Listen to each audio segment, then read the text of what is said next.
يفقه المجتهدون الذي ليس لصفته حد معدود ولا نعت موجود ولا أجل ممدود الذي فطر الخلائق بقدرته ونشر الرياح برحمته ثم الصلاة والسلام على أشرف الأنبياء والمرسلين والقاسم مصطفى اللهم صل على محمد وآل محمد وعلى عترته طيبين الطاهرين المعصومين المظلومين ولعنة الدائم على أعدائهم أجمعين من الآن إلى لقاء يوم الدين. بسم الله الرحمن الرحيم. قال رسول الله صلى الله عليه وآله وسلم من أحب أن ينظر إلى آدم في علمه وإلى نوح في تقواه وإلى إبراهيم في حلمه وإلى موسى في عبادته فلينظر إلى علي بن أبي طالب صلوات علیہ. اللهم صل على محمد وآل محمد. پیغمبر گرامی کا ارشاد ہوتا ہے کہ جو چاہتا ہے کہ آدم کو اس کے علم میں دیکھے، نوح کو ان کے تقوی میں دیکھے، ابراہیم کو ان کی برداشت میں دیکھے، موسیٰ کو اس کی عبادت میں دیکھے، تو اسے علی ابن ابی طالب کی طرف دیکھنا چاہیے. یعنی ہر نبی ایک خصوصیت کا حامل ہے، ایک امتیاز اس میں پایا جاتا ہے، ایک کوالٹی اس میں پائی جاتی ہے. آدم میں کون سی کوالٹی ہے؟ علم. اور آدم کو علم کس نے سکھایا ہے؟ وَعَلَّمَ آدَمَ، کہ ہم نے آدم کو سکھایا. کس نے؟ پروردگار نے سکھایا. تمام علم حضرت آدم کو سکھایا. کس نے؟ پروردگار نے. بس آدم ممتاز ہے علم میں، اور اتنا زیادہ علم خدا نے آدم کو دیا کہ اس علم کے مقابلے میں فرشتے بھی خاموش رہنے پر مجبور رہ گئے. آدم کا اتنا علم تھا، اور وہ آدم کے پاس کون سا علم تھا جس کی بنیاد پر فرشتے بھی مقابلہ نہ کر سکے آدم کا. اور وہ صرف آدم میں نہیں ہے بلکہ نسل آدم وہ علم ہے. وہ اس علم کی یہ کوالٹی ہے کہ آدم جنت سے باہر آئے ہیں، نا آشنا ہیں، اجنبی ہیں، لیکن اپنی زندگی گزار رہے ہیں. اس علم میں اتنی کمال ہے کہ آدم کی جو ترک اولا ہے اس میں انہیں معافی مل جاتی ہے. وہ کون سا آدم کا علم ہے جس کی بنیاد پر ان کی تمام مشکلات حل ہو جاتی ہیں؟ وہ کون سا علم ہے جو آدم کو خدا نے سکھایا؟ تو امام جعفر صادق ارشاد فرماتے ہیں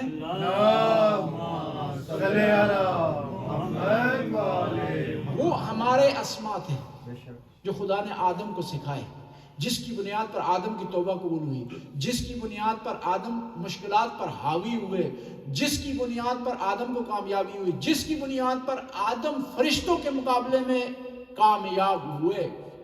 وہ علم اہل بیت کا نام ہے. بس جب ہم یہ جو کہتے ہیں نا یا علی مدد، یہ صرف ہم نے نہیں کہا، آدم نے بھی کہا.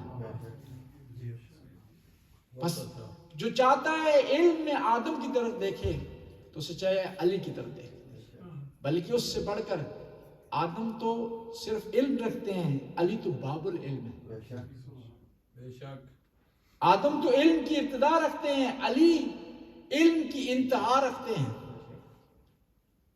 مولا امیر المومنین نے ارشاد فرمایا لو سمی علی الوسادہ، اگر میرے لیے ممبر قضا بچھا دیا جائے، لحکمت بین اہل التورات بتوراتہم بین اہل الانجیل بانجیلہم بین اہل الزبور بزبورہم، کہ اگر میرے لیے ممبر قضا بچھا دیا جائے تو میں تورات والوں کے درمیان تورات سے فیصلے کروں گا، زبور والوں کے درمیان زبور سے فیصلے کروں گا، انجیل والوں کے درمیان انجیل سے فیصلے کروں گا. ایک آدمی اٹھا، اس نے کہا علی تورات میں تو ہیر پھیر ہو گیا ہے، کمی بیشی ہوگی ہے، تو کیسے فیصلہ کرے گا؟ تو مولا نے جواب دیا میں اس تورات سے فیصلہ نہیں کروں گا جو یہودی کے گھر میں پڑی ہوئی ہے، بلکہ اس تورات سے فیصلہ کروں گا جو لوح محفوظ پر لکھی ہوئی ہے. اس لیے جب پیغمبر کے ہاتھوں پر آئے نا مولا علی، تو تورات کی تلاوت کی ہے، انجیل کی تلاوت کی ہے، زبور کی تلاوت کی ہے اور قرآن کی تلاوت کی ہے۔ اب کہنے والے نے کہا جب علی آئے 13 رجب کو 30 عام الفیل کو، تو اس وقت تو قرآن نازل ہی نہیں ہوا۔ قرآن کا نزول جو شروع ہوا ہے 40 عام الفیل کو ہوا ہے، علی علیہ السلام کی ولادت 30 عام الفیل کو ہے، تو پھر کس طرح علی نے قرآن کی تلاوت کی؟ قرآن نازل ہی نہیں ہوا۔ میں کہوں گا پیغمبر کی پاک ذات پر نازل نہیں ہوا، لیکن لوح محفوظ پر لکھا ہوا ہے۔ علی کو اس قرآن کی ضرورت نہیں ہے، اس کا محتاج نہیں ہے، بلکہ لوح محفوظ پر لکھے ہوئے قرآن کی تلاوت کرتا رہا علی۔ تو اس لیے ایک دفعہ ایسا ہوا، صحابہ کرام کے درمیان اختلاف ہو گیا کہ قرآن نے نبی کو کہا ہے کہ نبی انبیاء سے سوال کر کہ انہیں نبوت کس بنیاد پر ملی ہے، کون سا وعدہ انہوں نے نبھایا ہے نبوت کے لیے، کون سا انہوں نے کام کیا ہے ان کو نبوت میں لیے، تمام انبیاء سے سوال کر۔ اور قرآن مجاز نہیں ہے، حقیقت ہے، قرآن خواب نہیں ہے، حقیقت ہے، قرآن سچائی ہے، قرآن ایگزیکٹ رکھتا ہے، قرآن خیالی سوال نہ کرتا ہے نہ جواب دیتا ہے۔ اب ایسا موقع ہونا چاہیے کہ انبیاء سارے ہوں، محمد مصطفیٰ، اور محمد مصطفیٰ کو حکم ملے کہ ان انبیاء سے سوال کریں۔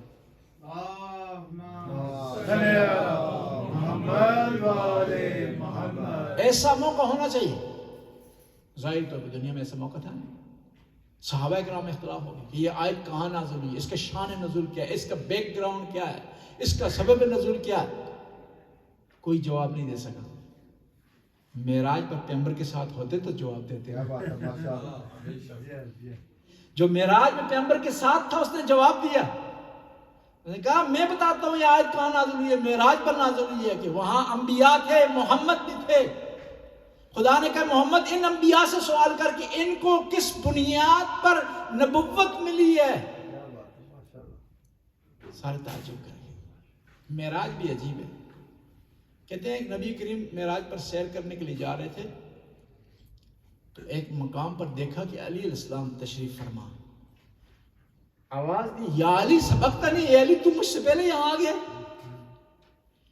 تو جبرائیل نے کہا کہ یا رسول اللہ علی نہیں ہے، خدا نے ایک فرشتے کو مولا کی شکل پر خلق کیا ہے، مولا کے چہرے مبارک پر خلق کیا ہے۔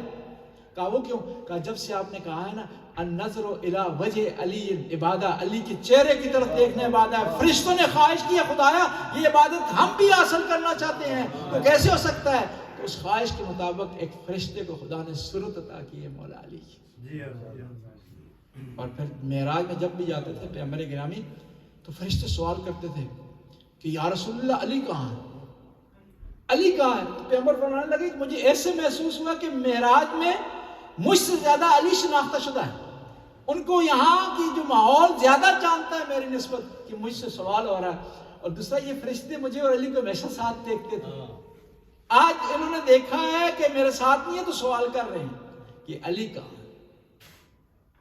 اور معراج میں خدا نے اپنے نبی سے بات کی، پیغمبر نے ارشاد فرمایا کہ خدایا تو نے موسیٰ کو کلیم اللہ بنایا ہے، مجھے کون سی فضیلت عطا کی؟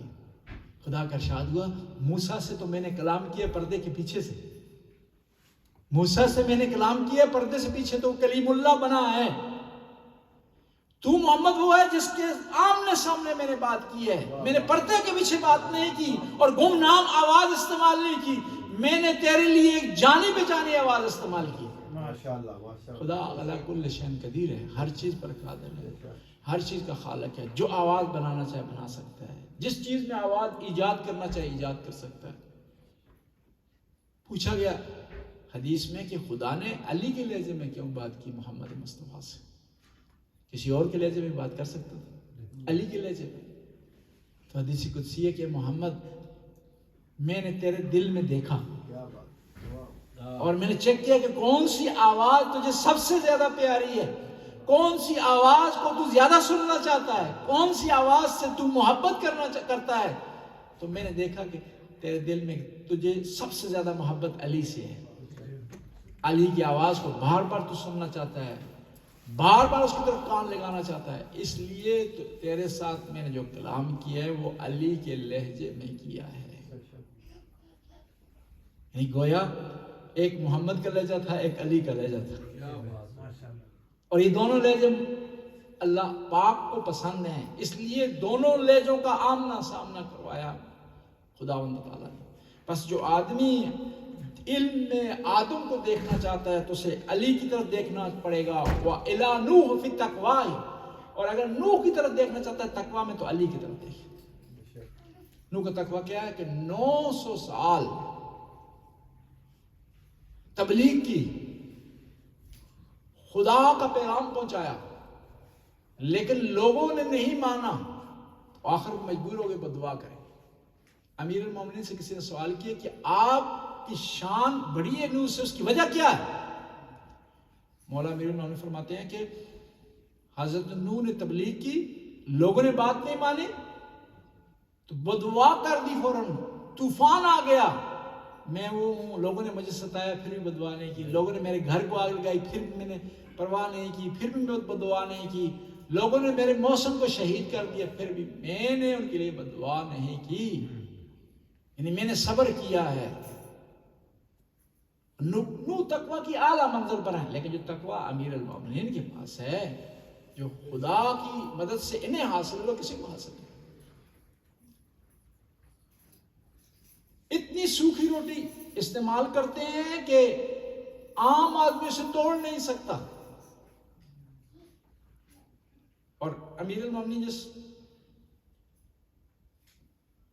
جس بوری میں انہوں نے اپنا آٹا رکھا ہوتا تھا، خشک یا روٹیاں رکھی ہوئی تھی، اس کو اوپر سے سختی سے باندھ دیتے تھے امیر المومنین، کہیں ایسا نہ ہو کہ میرے بچے اس آٹے میں کہیں گھی نہ ملا دیں۔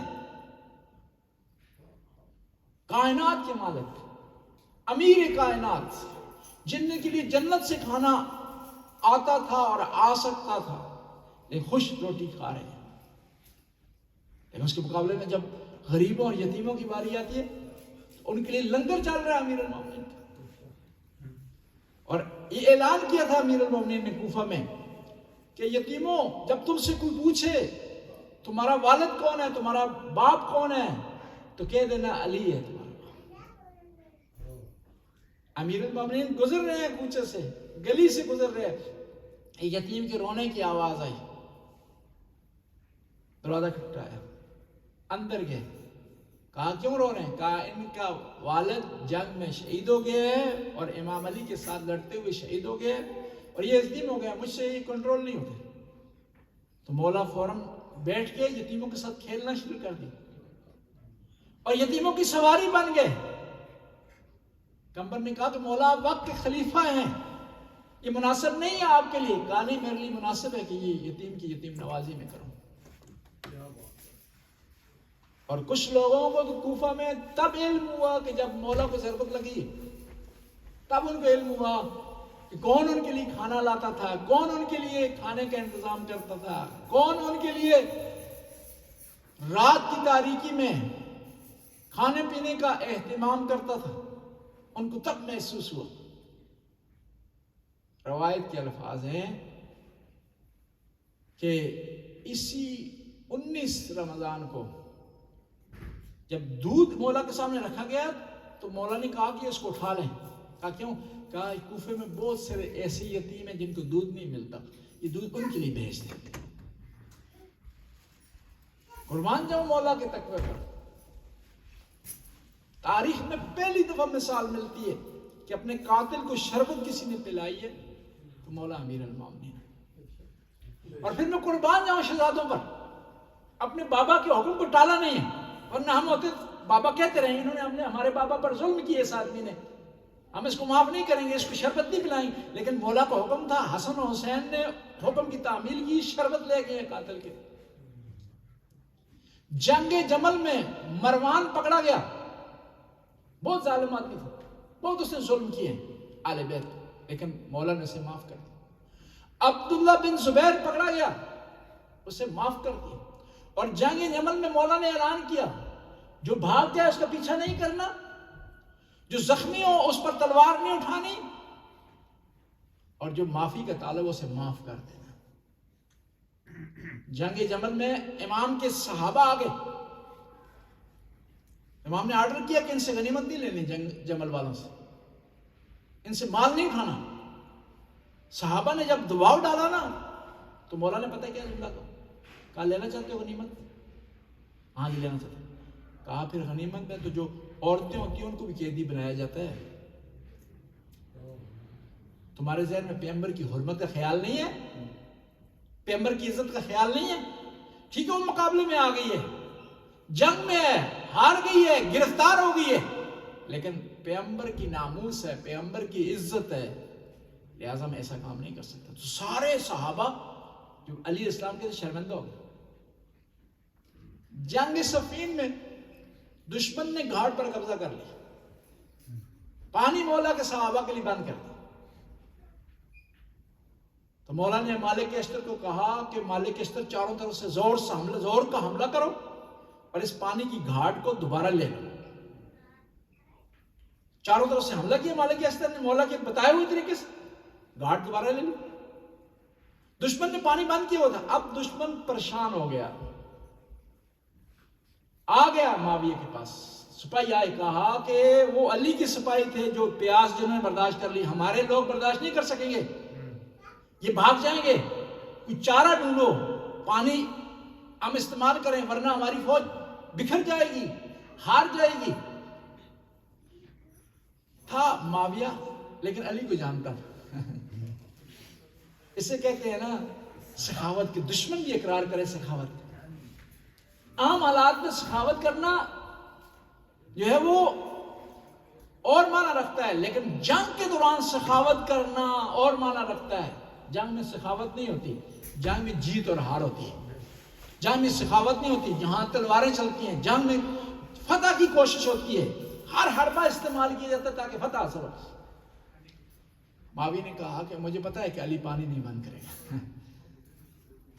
یعنی تھا معاویہ لیکن علی کی پہچان رکھتا تھا، کہا علی پانی بند نہیں کرے گا کیونکہ علی کی سخاوت کے خلاف ہے، علی کی مروت کے خلاف ہے، علی کے مرتبے کے خلاف ہے کہ وہ پانی اپنے دشمن کے لیے بند کرے اور اپنے دشمن کو پانی اور پیاس کے ذریعے مارے۔ اس طرح ایک جنگ تھی، تو جنگ میں مولا نے وار کیا تو دشمن کے ہاتھ سے تلوار گری۔ دشمن نے کہا کہ علی انصاف نہیں ہے، انصاف نہیں ہے کہ تیرے ہاتھ میں تلوار ہو اور میں خالی ہاتھ ہوں، تلوار مجھے دے دے۔ تو مولا نے اس کی طرف پھینک دی، تو صحابہ کرام نے آواز دی کہ علی کیا کر رہے ہیں، خالی ہاتھ ہو گئے ہیں، دشمن کو تلوار دے رہے ہیں۔ کہا علی کا شیوا نہیں کہ اس سے کوئی چیز مانگے تو اسے عطا نہ کرے۔ نعرہ حیدری، علی کے لیے جنگ ہو پھر بھی اس نے سخاوت کرنی ہے، نماز ہو پھر بھی اس نے سخاوت کرنی ہے، گھر ہو پھر بھی اس نے سخاوت کرنی ہے۔ اس کے لیے جگہ تبدیل ہونے سے علی علیہ السلام کی فضیلت تبدیل نہیں ہوتی، مقام تبدیل نہیں ہوتا۔ جنگ احد ہے، دو واقعات ہوئے مختلف جنگ احد میں۔ ایک پیغمبر کے صحابی ہیں، ان کی تلوار ٹوٹ گئی، پیغمبر کی بارگاہ میں حاضر ہوئی، یا رسول اللہ میری تلوار ٹوٹ گئی ہے، میرا کو بندوبست کریں۔ تو پیغمبر گرامی نے ایک ٹہنی، شاخ خرما، کھجور کی ٹہنی ہاتھ میں پکڑائی تو تلوار بن گئی۔ خاتم الانبیاء ہے نا، معجزہ رکھتے ہیں، تلوار بن گئی، انہوں نے لڑنا شروع کر دی۔ اور اسی جنگ میں مولا علی آ گئے پیغمبر کے پاس، کہا مولا اس کو بھی تلوار دی، میری تلوار بھی ٹوٹ گئی، مجھے بھی دے۔ کہا نہیں تمہیں میں نے نہیں دینی۔ اسی وقت آسمان سے تلوار نازل ہوئی اور یہ آواز آئی، لا فتح الا علی لا سیف ذوالفقار، کہ علی جیسا کوئی جوان نہیں اور تلوار ذوالفقار جیسی کوئی تلوار نہیں۔ رسول اللہ سے کسی نے سوال کیا، یا رسول اللہ دوسرے صحابی کو تو آپ نے دے دی۔ کہا وہ میرا سپاہی تھا، مجھ پر فرض تھا میں تلوار دیتا، یہ اللہ کا سپاہی ہے، اللہ پر فرض بنتا ہے کہ اس کے لیے تلوار بھیجے۔ نعرہ حیدری، نعرہ تکبیر، اللہ اکبر، نعرہ رسالت، یا رسول اللہ، نعرہ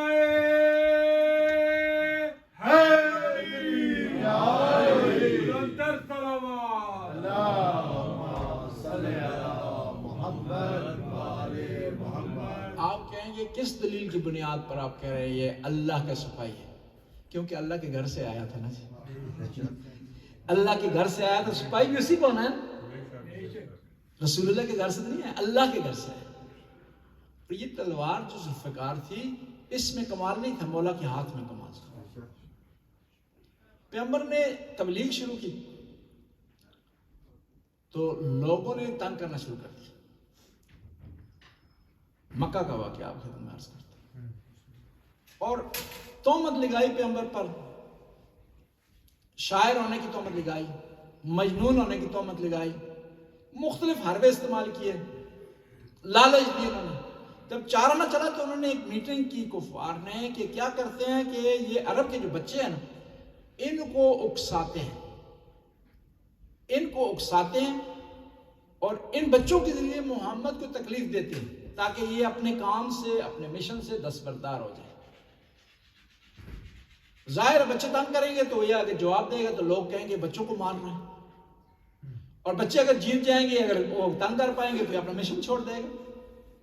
ہوتا ہے نا بعض کا لوگ گاؤں میں کسی ایک آدمی کو کرنا شروع کر دیتے ہیں اس قسم کا معاملہ، اس سے بچوں کو لگا دیتے ہیں اس کے پیچھے تاکہ ری ایکشن جو ہے وہ نہ ہو سکے۔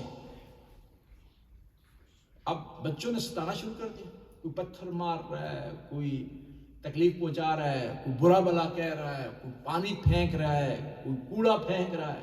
پیغمبر گھر میں آتے ہیں تو ستائے ہوئے پریشان ہو کر مولا نے پوچھا، مولا علی نے کیا ہوا؟ کہا بچے مجھے جو ہے پتھر مارتے ہیں اور ستاتے ہیں۔ تو میں ان کو جواب نہیں دے سکتا ہوں کیونکہ وہ کہیں گے کیسا نبی ہے جو بچوں کو مار رہا جی۔ تو مولا علی علیہ السلام نے کہا کہ پریشان نہ ہو، کل میں آپ کے ساتھ چلوں گا۔ مولا نے کچھ گٹھلیاں اٹھا لی کھجور کی، جہاں کہیں سے پتھر آتا تو گٹھلی جاتی کھجور کی مقابلے میں، اور جو بچے تھے اس کے بدن میں سوراخ ہو جاتا۔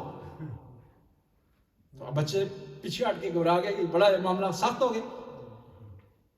یہ واقعہ میں نے بیان کیا تو ایک ناسبی دوست نے اعتراض کیا، یہ کیسے ہو سکتا ہے کھجور کی گٹھلی اور وہ بچے کے بدن میں سوراخ کر دے اور بچہ اس سے گھبرا جائے، زخمی ہو جائے، لو لوہان ہو جائے، یہ ہو نہیں سکتا۔ میں نے کہا ہو سکتا ہے، اس کی مثال موجود۔ کہاں؟ میں نے کہا ابابیل نے، الم تر کیف فعل ربک باصحاب الفیل الم یجعل کیدہم فی تضلیل ترمیہم بحجارۃ من سجیل فجعلہم کعصف معقول۔ قرآن نے گواہی دی ہے، میں نہیں کہہ رہا ہوں۔ نعرہ حیدری، ابابیل کی ایک کنکری ہاتھی میں سوراخ کر سکتی ہے تو کیا علی کے ہاتھ سے بھیجی ہوئی کھجور کی گٹھلی بچے کے بدن میں سوراخ نہیں کر سکتی؟ تو کہنے والے نے کہا کہ نہیں، وہاں بیت اللہ کی حفاظت کا مسئلہ تھا اس لیے خدا نے کیا جی۔ میں نے کہا اگر بیت اللہ کی حفاظت کا مسئلہ تھا، یہاں رسول اللہ کی حفاظت کا مسئلہ ہے، کیا رسول اللہ بیت اللہ سے کم ہے؟ اس لیے تو پیغمبر نے ارشاد فرمایا مثل علی کالکعبہ، علی کی مثال کعبہ جیسی ہے، یوتا ولا یاتی یطاف ولا یطوف۔ علی کی مثال کعبہ جیسی ہے، لوگ کعبہ کا طواف کرتے ہیں، کعبہ لوگوں کا طواف نہیں کرتے۔ علی کسی کے پاس نہیں جاتا، لوگ علی کے پاس آتے ہیں۔ علی کسی کے پاس نہیں گئے بیعت لینے کے لیے، نہ سقیفہ نہ کسی اور جگہ۔ جب لوگ مجبور ہوئے ہیں، ان کو کوئی نہیں مل رہا تھا اس پائے کا آدمی، اور پہلے آزما چکے تھے خلافتوں کو، تو علی السلام کے دروازے پر آ گئے، آ کر کہا کہ مولا بیعت کریں آپ۔ مولا فرماتے ہیں کہ لولا حضور الحاضر وَإِقَامَةُ الْحُجَّةِ بِوُجُودِ النَّاصِرِ، کہ اگر مجھ پر اتمام حجت نہ ہوتی تو میں بیعت قبول نہ کرتا۔ علی کی مثال کعبہ جیسی ہے۔ پیغمبر نے بڑا پیارا جملہ کہا، کعبہ کس لیے کام آتا ہے جی؟ نماز کس طرح پڑھتے ہیں آپ جی؟ حیوان جانور مرغی ذبح کرتے ہوئے کس طرح رخ کرتے ہیں جی؟ یعنی اس کا مطلب ہے کہ کعبہ اگر آپ کے ذہن میں نہ ہو تو نماز آپ کی قبول نہیں ہے، جانور آپ کا حلال نہیں ہے۔ پیغمبر نے کہا کہ علی کی مثال کعبہ جیسی ہے، جس طرح کعبہ کے بغیر نماز قبول نہیں ہے، اس طرح علی کی ولایت دل میں نہ ہو تو نماز بھی قبول نہیں ہے۔ ماشاءاللہ جی، ماشاءاللہ۔ اور اسی طرح ہم کہتے ہیں نا کہ ناسبی کا ذبح کیا ہوا حلال نہیں، وہ ناسبی جو مولا سے بغض رکھتا ہے، پیغمبر نے فرمایا کہ النظر الی وجہ علی عبادہ، علی کے چہرے کی طرف دیکھنا عبادت ہے، علی کے چہرے کی طرف دیکھنا عبادت۔ صحابہ نے کہا کہ علی ہمیشہ ہمارے پاس نہیں ہوتے، کیا کریں، کس طرح کیا کام کریں کہ ہمیں عبادت میسر ہو؟ پیغمبر نے ارشاد فرمایا ذکر علی عبادہ، علی کا ذکر کرنا عبادت ہے۔ کہا لوگ منع کر سکتے ہیں، ہمیں روک سکتے ہیں، پابندی لگا سکتے ہیں، پھر کس طرح ہم عبادت کریں؟ فرمایا حب علی عبادہ، علی کی محبت رکھنا عبادت ہے۔ تین چیزوں کو دیکھنا یہ عبادت ہے، تین چیزوں کو صرف دیکھنا عبادت ہے۔ النظر الی الکعبہ عبادہ، کعبہ کی طرف دیکھنا عبادت ہے۔ گھبرا تو نہیں کیا آپ لوگ؟ بسم اللہ۔ میں اطمینان سے پڑھ رہا ہوں، میں نہیں گھبرایا، گھبرا کے بلندر صلوات، اللہم صلی علی محمد و آل محمد۔ کعبے کی طرف دیکھنا عبادت ہے۔ اور یہ کہا جاتا ہے کہ جب پہلی نگاہ کعبہ پر پڑے نا، انشاءاللہ جو نہیں یہ عمرے پر جائیں، حج پر جائیں، یا جو گئے ہیں خدا ان کو دوبارہ بلائے، پہلی نگاہ پڑے تو حکم یہ ہے کہ دعا کی جائے، اور پہلی نگاہ سے دعا قبول ہوتی ہے۔ کعبے کی طرف دیکھنا صرف عبادت ہے، تو آپ کریں یا نہ کریں، نماز پڑھیں یا نہ پڑھیں، صرف دیکھیں کعبے کی طرف عبادت ہے۔ دوسرا النظر الی مصحف عبادہ، قرآن کو دیکھنا عبادت ہے۔ لیکن یہ نہ کریں صرف دیکھتے ہی رہیں، پڑھیں بھی جی، دیکھنا عبادت ہے۔ اس عبادت ہے اکتفا نہ کریں۔ مومن وہ ہے نا جو ترقی کرتا ہے، ہمیشہ آگے بڑھتا ہے، رک نہیں جاتا۔ واجبات اگر بجا لا رہا ہے پھر مستحبات کی طرف جاتا ہے، محرمات سے بچ رہا ہے پھر مکروہات سے بچنے کی کوشش کرتا ہے، پھر شبہات سے بھی بچنے کی کوشش کرتا ہے۔ وہ اسے کہتے ہیں مومن، اس کا ہر دن ترقی میں ہوتا ہے۔ کہتے ہیں جس کا آج گزشتہ کل سے بہتر نہ، وہ مومن نہیں، جس کا آئندہ کل آج سے بہتر نہ، وہ مومن نہیں۔ اور رمضان کی راتیں ہیں، یہ راتیں امیر المومنین کی ہیں۔ کچھ بھی نہ کریں نا، صرف وہ کرنے کی کوشش کریں جو ان راتوں میں امیر المومنین نے کیا، تو آپ کی دنیا بھی سنور جائے گی، آخرت بھی سنور جائے گی۔ مولا امیر المومنین بی فاطمہ زہرا کے پاس آئی، کہا بی بی ایک بات آپ کو بتاؤں، میں نے ابھی کھجوروں کے باغ میں دیکھا ہے کہ علی علیہ السلام اس طرح محسوس ہوتا جس طرح روح ان کی پرواز کر چکی، تو میں گھبرا گیا۔ کہا چچا دردہ نہ گھبرائیں، علی جب نماز میں ہوتے ہیں تو یہی کیفیت ہوتی ہے۔ پاؤں میں تیر لگا تو صحابہ کرام نے پیغمبر کی خدمت میں عرض کیا کہ پاؤں میں تیر لگا ہے تو ہم نہیں نکال سکتے، کہ ان سے تکلیف نہ ہو علی، آپ بتائیں کس طرح نکالیں؟ پیغمبر نے ارشاد فرمایا کیونکہ علی شناس تھے، کہا جب علی سجدے میں ہو تو تیر نکال دیں۔ میں عرض کر رہا تھا کہ تین چیزوں کی طرف دیکھنا عبادت ہے۔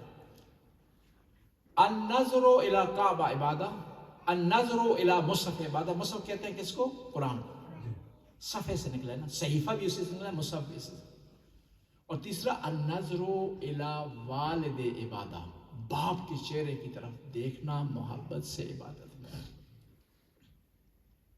اور بعض روایات میں کہ باپ کے چہرے کی طرف محبت سے دیکھیں نا تو یہ حج مقبول ہے، حج نہیں ہے صرف، مقبول ہے۔ حج آپ کریں، یہاں سے جائیں، اسٹرگل کریں، کوشش کریں، وقت دیں، مصیبت کاٹیں، سعودی عرب کی گرمی برداشت کریں، ان کے جو شرطیں ہیں ان کے جھڑکیں بھی برداشت کریں، ان کے کوڑے بھی کھائیں، پھر بھی گارنٹی نہیں ہے قبول ہونے کی۔ لیکن والد محترم کی طرف پیار سے اگر ایک دفعہ دیکھیں گے تو یہ آپ کا حج مقبول ہو۔ بس تین چیزوں کی طرف دیکھنا عبادت ہے، قرآن کی طرف دیکھنا عبادت ہے، کعبہ کی طرف دیکھنا عبادت ہے، والد کے چہرے کی طرف دیکھنا عبادت ہے۔ ایک شخص پیغمبر کی بارگاہ میں حاضر ہو، یا رسول اللہ میں کعبہ کی طرف دیکھتا ہوں تو میں قرآن کو نہیں دیکھ سکتا ہوں، قرآن کو دیکھتا ہوں تو والد کو نہیں دیکھ سکتا ہوں، مجھے کوئی ایسا وظیفہ بتائیں جس میں ایک نگاہ سے تینوں عبادتیں حاصل ہو جائیں۔ تو پیغمبر نے فرمایا النظر الی وجہ علی، علی کے چہرے کی طرف دیکھو تو تمہیں تینوں عبادتوں کا ثواب ملے گا۔ کہا یا رسول اللہ وہ کیسے؟ کہا اس لیے کہ جب علی کے چہرے کی طرف دیکھو گے تو تمہیں قرآن کے طرف دیکھنے کا ثواب بھی ملے گا. کیوں؟ القرآن مع علی و علی مع القرآن. اور جب علی کے چہرے کی طرف دیکھو گے تو تمہیں کعبہ کی طرف دیکھنے کا ثواب بھی ملے گا. کیونکہ میں نے عرض کر دیا، میں نے بیان کر دیا، مثل علی کالکعبہ، علی کی مثال کعبہ جیسی ہے. جس طرح کعبہ کو دیکھنا ثواب ہے، اس طرح علی کے چہرے کی طرف دیکھنا ثواب ہے. اور پھر کہا کہ تیسری بات کہا کہ انا و علی ابوائے حاضر الامہ، میں اور علی اس امت کے باپ ہیں. ماشاءاللہ. میں اور علی اس امت کے باپ ہیں. علی کے چہرے کی طرف دیکھیں گے تو آپ کو والد کے چہرے کی طرف دیکھنے کا ثواب بھی ملے گا. بس علی علیہ السلام کا یہ مقام اور منزلت ہے. مولا سے کسی نے پوچھا کہ آپ افضل ہیں یا آدم افضل ہے؟ کہا میں افضل ہوں. کہا کیا دلیل ہے؟ کہا دلیل یہ ہے کہ عصا آدم ربہ فغوا، کہ آدم نے ترک اولا کیا، میں وہ ہوں جس نے ترک اولا تک نہیں کی. پھر کہا کہ خدا نے آدم کو گندم کھانے سے منع کیا تھا، منع ہوئے ہیں، میں منع ہو گیا ہوں، میں نے آج تک گندم کی روٹی نہیں کھائی. پھر پوچھا کہ آپ افضل ہیں یا نوح؟ کہا میں افضل ہوں. کہ نوح مصیبت برداشت نہیں کر سکے، میں نے مصیبتیں برداشت کی ہیں. اور مصیبتیں اتنی مولا علی نے برداشت کی کہ تاریخ میں اس کی مثال نہیں ملتی. تاریخ میں اس کی مثال نہیں ملتی. مولا امیر المومنین اپنے اصحاب کے درمیان ایک دفعہ تشریف فرما تھے تو صحابہ سے پوچھنے لگے بتاؤ کہ انسان کی بہادری کس میں ہے، اس کی برداشت کس میں ہے، کون آدمی سب سے بڑا بہادر ہے؟ کہا کہ اگر ماں کا جوان بیٹا مر جائے اور صبر کر لے اس کی بڑی بہادری. کسی نے کہا کہ کسی کی ماں دنیا سے چلی جائے تو سب سے بڑی بہادری. مولا کہا نہیں، کوئی بہادری نہیں ہے. بہادری یہ ہے کہ انسان فاتح خیبر ہو، فاتح خندق ہو، عرب کا کوئی جوان اس کے سامنے ٹھہر نہ سکتا ہو، لیکن اس کے گھر پر حملہ ہو، اس کی زوجہ پر حملہ ہو، لیکن وہ اسلام کی خاطر صبر کر لے. خیبر کا بہادر ہوتے ہوئے بھی صبر کر لے، برداشت کر لے، یہ سب سے بڑی بہادری ہے. بس مولا امیر المومنین بہادری کے اس منزل پر تھے، صبر کی انتہا، سخاوت کی انتہا، عدل کی انتہا. اور اس عدل کی وجہ سے اپنے ساتھی مولا کا ساتھ چھوڑ گئے. طلحہ اور زبیر وہ لوگ ہیں جو آل بیت کے ساتھ تھے، ہمیشہ انہوں نے ساتھ دیا. لیکن جب مولا عدل کے میدان میں داخل ہوئے تو انہوں نے تو سب کے لیے عدل کرنا تھا. یہ تو نہیں ہے کہ ساتھیوں کے لیے عدل نہ ہو، دوسروں کے لیے عدل ہو، دوستوں کو نوازا جائے، دوسروں پر سختی کی جائے. اور وہی طلحہ اور زبیر جو کہ دوست تھے، قریبی تھے، دفاع کرنے والے تھے، وہ مخالف.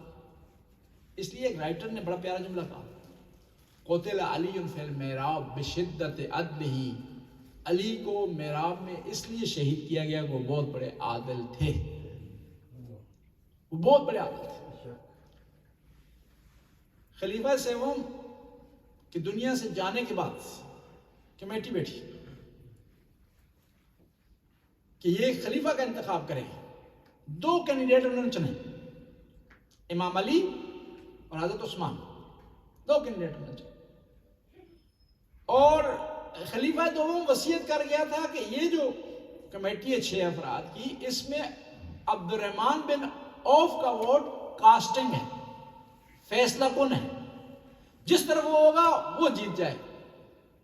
عبد الرحمن بن عوف آیا امیر المومنین کے پاس کہ میں آپ کو خلیفہ بنانا چاہتا ہوں، بشرط ہے کہ میری شرطیں 3 شرطیں میری. کہا کون سی؟ ایک شرط یہ کہ آپ قرآن پر عمل کریں. علی نے کہا کہ آپ کو بتانے کی ضرورت نہیں، علی آپ کو قرآن سے بہتر جانتا ہے. پھر کہا کہ نبی کی سنت پر عمل کریں. کہا وہ بھی سنت میری آنکھوں کی ٹھنڈک ہے. کہا تیسری کون سی ہے؟ کہا سیرہ شیخین پر عمل کریں، پہلے 2 خلیفہ کی سیرت پر عمل کیا جائے. تو مولا نے کہا اگر وہ قرآن اور سنت کے مطابق ہے تو علیحدہ ذکر کرنے کی ضرورت نہیں، اگر اس کے خلاف ہوگی تو علی اس پر عمل نہیں کرے گا.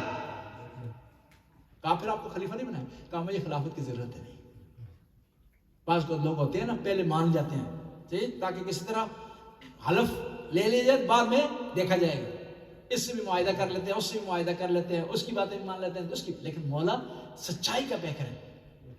خلافت کو ٹھوکر مار دی ہے لیکن اپنے اصولوں سے پیچھے نہیں ہٹے، خدائی اصولوں سے پیچھے نہیں ہٹے. خلافت سنبھالتے ہیں.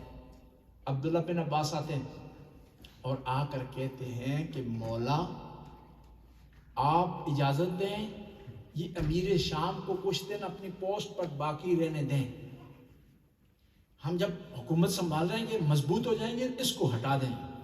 مولا نے کہا یہ ہو نہیں سکتا کہ علی کی حکومت میں ایک فاسق فاجر آدمی، ایک ظالم آدمی ایک دن کے لیے بھی حکومت کرے. میں گوارا نہیں کرتا. کہا یہ آپ کو تنگ کرے گا، آپ کے لیے مشکلات اکٹھی کرے گا، یہ آپ کی حکومت کو گرا دے. کہا جس حکومت میں انصاف میں قائم نہ کر سکوں تو وہ حکومت میرے لیے معنی نہیں رکھتی. دنیاوی اصول نہیں تھے مولا کی جنگ میں، حکومت میں دنیاوی اصول نہیں تھے. جنگ صفین میں جنگ زور پر ہے. مولا امیر المومنین تشریف فرمائے، معائنہ کر رہے ہیں جنگ کا. جو کمانڈر ہیں ان کو حکم جاری کر رہے ہیں، ان کو بتا رہے ہیں اس طرح سے حملہ کرنا ہے، اس طرح سے سختی ہے جنگ کے عالم میں. ایک آدمی آیا، اس نے مولا کو روک کر ایک شرعی مسئلہ پوچھا. مولا روک کے اس کا جواب دیا. صحابہ نے کہا کہ مولا کیا کر رہے ہیں، یہ دشمن سر پہ کھڑا ہے، یہ شرعی مسئلے بتانے کا وقت نہیں ہے. مولا نے کہا کہ میں اس لیے تو جنگ کر رہا ہوں کہ شریعت کو نافذ کروں، شریعت کو نافذ کروں. بس مولا امیر المومنین ہمیں سکھا رہے ہیں کہ ہم اپنی زندگی میں ہم عدل سے کام لیں، انصاف سے کام لیں، شریعت سے کام لیں، اور اپنے دنیاوی کاموں کو ترجیح نہ دیں شریعت پر. مولا امیر المومنین کے ایک لمحہ بھی غیر خدا میں نہیں گزرا،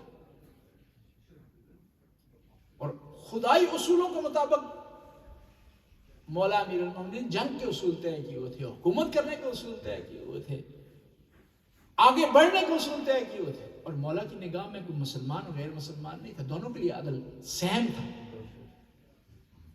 خط لکھتے ہیں مالک اشتر کو، یا مالک الناس صنفان اما اخ لک فی الدین او مثلک فی الخلق.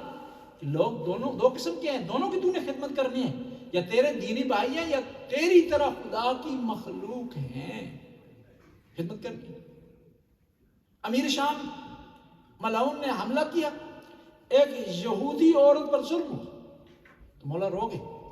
کہا ایک مسلمان کے لیے مر جانے کے لیے اتنا کافی ہے کہ اس کے زیر سایہ اس کی حکومت میں ایک غیر مسلمان پر ظلم ہو، اس پر زیادتی ہو. تو آئے ہم اپنی زندگیوں کو مولا کی زندگی کے ساتھ تطبیق دینے کی کوشش کریں، تطبیق دینے کی کوشش کریں. کہیں ہم سے کسی پر ظلم تو نہیں ہو رہا، کسی پر زیادتی تو نہیں کر رہے، کوئی ہم سے ہمارے ہاتھ سے کسی کو اذیت تو نہیں پہنچ رہی، کسی کو تکلیف تو نہیں پہنچ رہی، کسی سے وعدہ کرتے ہیں اس کو کہیں توڑ تو نہیں دیتے، پیٹھ پیچھے کسی کی بات تو نہیں کرتے.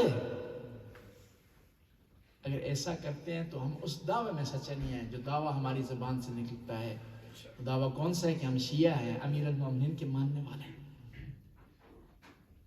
امیر المومنین کے خطبہ ہے، خطبہ حمام، صفات متقین. کچھ لوگ مسجد میں آئے، کہا کہ ہم شیعہ ہیں، مولا امیر المومنین کو کہیں کہ ہم ان سے ملنا چاہتے ہیں. تو مولا گھر سے فوراً دوڑتے ہوئے آئے کہ لوگ انتظار نہ کریں. مسجد میں آئے تو ان سے بات نہیں کی، مولا آگے چلے گئے. کمبر نے کہا کہ مولا یہ وہ ہیں جو اپنے آپ کو شیعہ کہتے ہیں. کہا ان میں مجھے شیعہ ہونے کی علامتیں نہیں دکھائی دے.